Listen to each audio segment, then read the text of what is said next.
J'ai déjà fait une vidéo pour expliquer comment utiliser le caractère li pour parler de la distance qui sépare deux lieux. Dans cette vidéo, on va voir comment l'utiliser pour parler de la distance qui sépare deux événements. Donc c'est plus une distance physique, c'est une distance temporelle. Par exemple, 现在离我的生日, c'est la distance qui sépare maintenant et mon anniversaire. Et après, on peut préciser comme pour les distances physiques, si c'est loin ou si c'est proche. 很远, très loin, 很近, très proche. Mais on peut aussi utiliser 还早, qui veut dire encore tôt.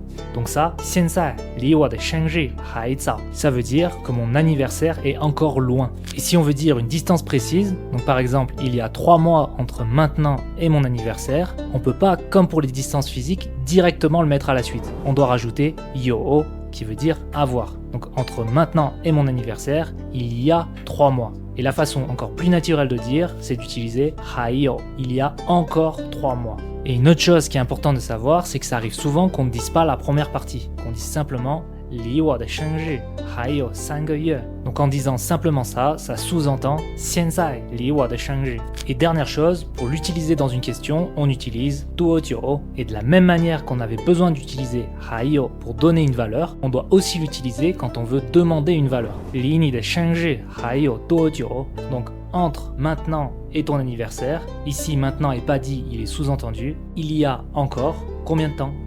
Et si tu as envie d'être accompagné pour apprendre le chinois, tu peux me contacter ou directement réserver un cours avec moi, le lien est dans ma bio.